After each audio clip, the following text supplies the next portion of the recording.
Vedare tinokuchingamidzai zvekare kune chimwe chirongwa pano paZim Facebook Secrets and Confessions. Tadzoka zvekare nemamwe mamessages. Regedzai tibva tapinda mumamessages edu atadzoka takakubatirai. Message yedu yekutanga yakamira sekudai. So I think kuti panotodiwa zvekare GoFundMe because mutumbi wake mwanasikana uyu mutumbi wacho uri kunzi iwo uri kuSpain.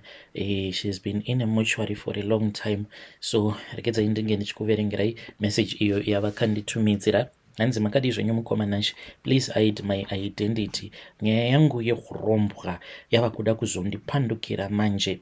Inini ndinoroya nemwana wamukoma wangu uye zvekare ari kuroya vamwe zvekare vemudzinza. Dambudziko rakazotanga pakuti mwana wangu uyu mumba make makabva mazotanga kufiwa kubva mugore ra2012 akafirwa nevana vacheche vainge vari vacheche vaviri. Last day July akabva azoviga mukadzi wake uyu akatomboshandira bank guru muno muZim. Ainge ava kurohwa nebuka, aigwina zvekuti muchipatara airariswa pasi. Dambudziko guru rakazoitika mainge muri mugore ra2024 muna April. Mwana musikana wake akabva afa zvainge zvisina kana tsarukano ari kuSpain. Apa mwana anozivikanwa iye nekuti ainge achitamba rugby asi haasati ake ambotambira Zimbabwe. Iye mwana wamukoma uyu ari kunyepera hama dzimwe kuti mwana ari pakoma, iye mwana ari mumochwari. Mwana uyu kubva muna April 2024 angori mumochwari chete. He has hidden the death of his child despite being assisted to go to Spain by the Zim government. Apa mukomana haasi kutoziva kuti nyaya iyi yazara painternet kuti kune mwana akafira kuSpain. Chandiri kuziva ndechekuti nyaya iyi kana ikasvika kuna Chief Mutoko ndokupera kweurombwa hwedu, nekuti hatikwanisi kubuda nyaya iyi kuti tichatsanangura kuti vanhu vari kufa nei this time hazvichavanziki. Ini wangu mwana firstborn anotomboita achitombopenga nekuda kwezvandakabata. Uyu wangu mwana mukomana mhuri yake yapera, ane makuva 4 mumhuri yake ende ndinoona pamakore anotevera awo achitsakatika iye nevana vake vasara. Please tell me when you post. Vedari ndo message iyo yandakatumidzirwa. Saka zviri kunzi mwanasikana uyu iye ari mumochwari. Saka kune avo vanenge vachida link reGoFundMe, I think kana kuri kunzi vakazondipa link iroro, you can come to my inbox ndobva ndazokutumidzirai link racho reGoFundMe. Kana kuri kunzi vakazonditumidzira link racho iroro. Zvinotyisa, zvakangoma, hazvo fade away. Strange things indeed they do happen in this world. Regedzai tibva taenda panyedu inotevera. Nyedu inotevera yakamira sekudai. So hanzi makadi zvenyu mukomanashi, ndinokumbirawo kuti munge muchizopostawo nyaya yangu makavigawo chitupa changu. Inini ndiri mukadzi uye zvekare ndakashandisira umwe murume wemunhu mushonga wemupfuhwira, but zvakazoitika sandizvo zvandainge ndichida kuti zvinge zvichizoitika because things really went wrong ndisitomborina kana kutombotarisira. Inini ndiri kurarama upenyu hwekuti I feel as if I am a prisoner, ende kuti ndinge ndichibuda mujeri racho iri rava kurwadza. Saka zvakaitika ndezvekudai. So a few years ago I made a very terrible mistake. Ndakabva ndazozama kuti ndinge ndichizoshandisira murume wamunhu mupfuhwira ndichida kuti ndinge ndichizodiwa naye murume uyu, even though ndainge ndichitoziva kutoti murume uyu he was a married man. So ini ndichinomupa mupfuhwira kudaro ndaisatoziva kutoti mushonga wacho iwoyo wainge uchitoita kunge poison. Murume uyu ndokubva azoshayika. So zvakangotangirawo pakuti muarea umo mandainge ndichishanda murume uyu ndomaakabva azotangawo kushanda, ndokubva tazotanga kuwirirana zvekare. Ende ndikabva ndatoona kuti uyu ndiye ainge ari murume wandainge ndamirira kwemakore nemakore. uyo wandainge ndichida, but problem yainge iripo yainge iri yekuti zvino murume uyu ainge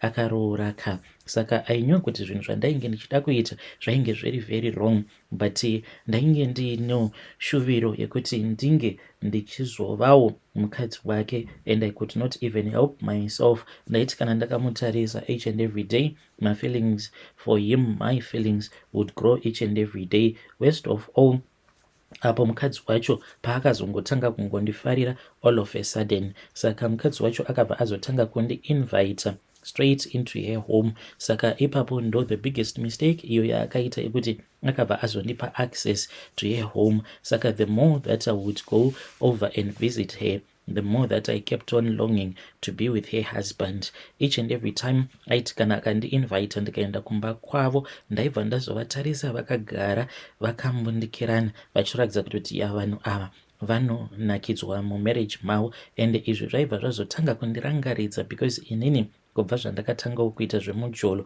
ndiri munhu wekungoti ndakangopinda mumarriage ndokubva ndarwadziswa ndokubva ndabuda, and from there on ndainge ndava kungoita munhu ane rimwe zibad luck rekuti varume vose avo vandinenge ndichidanana navo kana kungonorara nemurume iyeye wabva atotanga kutondivenga. So ndaiti kana ndakavatarisa vanhu ava ndaibva ndanzwa mwoyo wangu uchirwadza, ndobva ndatanga kuzvibvunza kuti asi iniwo ndichasvika pakuzowanawo here murumewo wekuti murume uyu ndinenge ndichiti murume wangu iyewo anondida. At that time ndakambozama kuti ndinge ndichiignore nezvake murume uyu, but the more that I tried kuti ndinge ndichiignore nezvake murume uyu, the more that I realized kuti murume uyu ndainge ndichitomuda zvekutodaro. Apa ndichitanga kumucompare nevamwe varume avo vandainge ndichidanana navo, ndakatoona kuti yeah, this one he was the perfect for me. Ndiye murume wandaigara ndichingonamata ndichingoti Mwari dai mandipawo wangu murume uyu anonzi wangu, and I thought kuti Mwari vainge vandipindurawo. At that time apo pandakazowana mukana wekuti ndinge ndichiva very close kwaari murume uyu, even though mukadzi wacho aripo, I then took that opportunity, and rudo rwangu kwaari murume uyu rwakabva rwazoingoita sekunge it was more like an obsession, zviya zvekuti ndainge ndava very very obsessed. So zvakazoitika ndezvekudai, so ndakabva ndazoenda kune imwe n'anga. Ndakati ndaenda kune n'anga iyaya, then gogo vaya vakabva vazondiudza kuti ivo vainge vachazondipa mushonga. Vakandiudza kuti vainge vaine mushonga uyo wekuti vainge vachida kuti ndinge ndichizomuisira mupfuwira wacho muchikafu. Ndikabva ndazvibvunza kuti zvino ndichaita sei, ndichavapa sei kubaba ava mupfuwira, ndichavaisira mupfuwira muchikafu sei? So ndakabva ndazotanga kufunga nzira idzo dzandainge ndichikwanisa kuti ndinge ndichivapfuwira nadzo. At that time I can say kuti ndainge ndava munhu uya who was very blinded by my desire, and ndainge ndisisina kana basa nazvo. Saka iye manje like a few days later ndabva kumba kweng'anga iyaiya, then ndo paakabva azondiudza mukadzi wacho kuti ainge aine brai kumba kwake, saka ainge achida kuti ndinge ndichiuya kubrai kumba kwake. Zvino ndakabva ndazoenda kuya apa ndiri munhu wekuti ndinofarira sei kugara ndichingobeka, so ndakabva ndatanga kubatsirana naye until ndazotoita take over, sezvo iye ainge ari munhu aiwanzokunzwa nungo panyaya idzi dzekubika. Saka ndini ndainge ndava kutokontrola kuti chikafu chapreparewa sei for our brai. Zvino ndakazoti ndatarira ndikaona kuti vanhu vainge vasina kunditarisa, because we were about 12 people at that time. Ndopandakabva ndazotora mupfuwira uya ndokubva ndazotanga kuzora pane imwe nyama mushure mekunge ndaibraya nyama iyoyo. So ndakabva ndati maplate awa ndeevarume avo vose vainge varipo ipapo, then ini ndakabva ndazotora imwe plate ndokubva ndachizoenda ndikabva ndazonopa murume wacho plate iya yainge iine nyama iyo yandainge ndaisa mushonga wemupfuwira. So ndakati ndamupa kudaro ndokubva ndaramba ndichingomucheka, just checking, ndichida kuona kuti zveshuwa here munhu ainge adya nyama iya. Ndikafara ndichitoona munhu achitodya nyama iya. Mushure mekunge adya nyama, zvino vanhu vakazoti votanga kunwa doro. Ndava kuona kuti vanhu vainge vava kutanga kudhakwa. Ndo pandakabva ndati ndainge ndichida kumbotesta kuti ndinge ndichiona kuti mushonga uyu wainge washanda here. Ndakati ndaona friend yangu uya kuti ainge adhakwa mukadzi uya, ndo pandakabva ndatanga kufamba ndichitambira padhuze nemurume wake. Zvino ndakati ndakatarisa ndikabva ndazoona kuti murume wacho iye ainge ava kunditarisa magadziko angu, achiramba achingonditarisa. Ndikabva ndatoona kuti murume uyu kunditarisa neziso reruchiva kudai, it means kuti he is interested mandiri. Zvino ndakabva ndazongomupa kasaini kekuti nditevere. Iye haana kana kumbotora nguva ndokubva atonditevera paya. So inini ndakati ndabva painge paine vamwe, zvandakaita ndezvekuti ndakabva ndazoenda ndokubva ndazonomumirira mukitchen. Ndainge ndakaita wekudongorera nepahwindo. Ndikaona munhu uya dzedzere achinditevera achinopindawo mukitchen.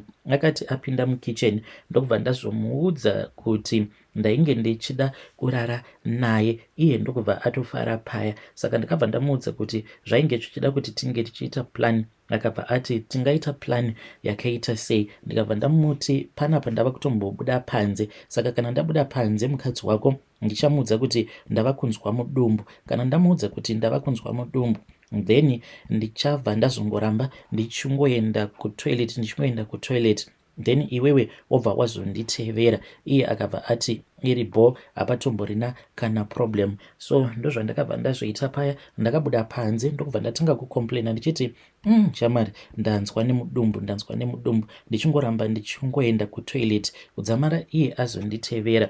Zvino akati anditevera kutoilet kuya ndokubva tazoita bonde. Hatina kana kumboshandisirana dzeverero kana chii, because zvainge zvingori zvinhu zvezvia zvevhery fast. So mushure mekunge tasangana pabonde, ndini ndakabva ndatanga kubuda, iyewo ndokubva azotevera kumashure as if nothing had happened. So ndakabva ndafara paya, ndikabva ndotoziva kutoti zvangu zvainge zvatoita. Iniwo at that time ndainge ndisina kuziva kutoti ndainge ndatokuvadzisa munhu. After that ndo pandakabva ndazofonerwa naye mukadzi uya achindiudza kuti murume wake ainge asinganzwi zvakanaka, so she had rushed with him to the hospital. Ndakangoti zvimwe kuda munhu acharecover, not knowing kuti munhu ndainge ndatomupa ma-internal damages, because later on zvakabva zvazonzi murume uyu ainge akaita food poisoning, uye zvekare ainge akatokuvara internally mumatumbu chaimo, and there was nothing that the doctors could do. Hanzi yainge iri food poisoning. I was lost and I could not even believe what was really happening. Apa munhu uyu ini hangu ndainge ndichingomuda. That was all that I wanted. Ndainge ndisingazivi kuti mushonga uya wandainge ndakapiwa neng'anga iya mushonga uya ndiwo wainge wakonzeresa kuti murume uyu ange achizorwara kuzonosvika pakunofa. Ndakati ndakatarisa mukadzi wacho patainge tiri kurufu rwake murume uyu, ndikabva ndaona kuti mukadzi wacho ainge aine imwe pain yainge isingaite. Iko kuchema kwaainge achiita mukadzi wacho, ndakatadza kana kuti ndinge ndichiramba ndakatarisana naye ndichiziva kuti inini ndini ndainge ndakonzeresa. Zvadaro ndo pandakabva ndazodzokera kuna gogo vaya. Ndakati ndadzokera kwavari gogo vaya, ndikabva ndati asinai gogo, ndiudzei kuti komupfuwira wenyu uyu wamakandipa, mupfuwira uyu wamakandipa haisi poison here. Saka gogo vaya vakabva vazongotanga kungotsika madziro, havana kuda kunyatsokundibudira pachena. Ivo vakabva vazongondiudza kuti sometimes nhau idzi dzemishonga, sometimes unokwanisa kunopa munhu mushonga, munhu wekuti iye anenge akanzi haafaniri kuti ange achipiwa mupfuwira. Ndakabva ndatongoramba ndirizi, ndava kutoona kutoti nyaya iyi kana ndikaitaura ndaikwanisa kuzotosungwa. So after murume uyu avigwa, ini hangu honestly ndaitofungidzira kutoti kuvigwa kwaainge aitwa life was going to continue. Zvino mukoma I cannot move on with my life. Like the first month, what surprised me ndezvekuti ndakatoenda kumaperiods ndikatogeza zvakatonaka paya. Then the second month ndokubva ndageza zvekare zvakanaka 4 days dzangu. Then mwedzi number 3 ndopandakabva ndazongoona just a few droplets of blood per pad. Ndikabva ndati kochiko chiri kumboitika kwandiri. Ndakatomboti kasi ndava nepamuviri, but ndikabva ndatozviseka ndikati hakuna zvakadaro kuti inini ndisina like murume wandiri kusangana naye ndobva ndazonzi ndabatira pamuviri, because ipapo nepain yekuti uyu ainge afa ndainge ndisingadi kana kumboona chinonzi munhurume kumberi kwangu. It was only after when I was 5 months pregnant ndopandakabva ndazotanga kurwara ndichinzwa dzungu. Then ndobva ndazoenda kuclinic. Ndakati ndaenda kuclinic kuya ndopandakabva ndazoudzwa kuti ndainge ndiine pamuviri painge patori ne5 months. Kubvawo ipapo ndopandakabva ndatotanga kutonzwa kutoti mudumbu mangu umu mainge mutori nema-movements showing kuti there was a baby that was growing inside. Ndikabva ndagara pasi ndokubva ndatanga kuzvibvunza kuti asi nhumbu iyi ingava iri yani, because kubva ipo paya pandainge ndakasangana naye murume uya pabonde kuzonosvika ndichizoziva kuti ndava nepamuviri, ndainge ndisina umwe murume uyo wandainge ndichimbodanana naye. Ndainge ndichitonzwa kutosema chinonzi munhurume kumberi kwangu. Saka it was obvious kuti murume uyo wandainge ndakapedzisira kurara naye ndiye ainge akandipa pamuviri. Zvakanetsa kuti ndinge ndichizvigamuchira, zvakanditorera nguva kuti kurara kwatainge takangoita tose takadhakwa kudaro only a short time titori mutoilet ndobva ndatonzi ndatomitisiwa just like that. Zvino mukoma ndakabva ndatakura pamuviri pangu paya kuzonosvika ndichizotonozvara mwana wangu musikana. Right now I am watching my daughter as she is growing up. Zvino handizivi kuti ndoita sei. Ndomuudza here kuti izvi ndozvakaitika pakati pangu nababa vake. Zvino kana ndikagara ndamuudza kuti ndozvakaitika pakati pangu nababa vake, then kana ndazomuudza kuti ndakapa baba vake mupfuhwira nekuti ndaivada vakabva vazofa, mwana uyu haazondivengi here? Kana kuti ndongoramba hangu ndakangochengetedza secret iyi mumwoyo mangu, zviri nani kuti angoregedza kuzivawo vedzinza rake. Ndinokumbirawo kuti munge muchindibatsirawo. Right now ndine umwe murume uyo akazondiroora. Murume uyu akatongondigamuchira nenhumbu yangu because takazotanga kudanana apo pandainge ndava 7 months pregnant. Akabva ati iwewe nyaya iripo ndiye kuti mushure mekunge ndakuchengeta ndinodawo kuti unge uchizondizvarirawo wangu mwana. Ndikabva ndati painge pasitomborina kana problem. Saka ndiyo nyaya iripo iyi mukoma. Ndinokumbirawo kuti kana mukaposta nyaya yangu munge muchizondizivisawo, ndichange ndichizotevererawo mucomment section. Vedare ndo message iyo yandakatumidzirwa ichibva kuna vahanzvadzi vedu. Please ngatizamei kuti tinge tichitaura navo vahanzvadzi vedu ava mucomment section. Zvakangoma hazvo vedu we. Strange things indeed they do happen in this world.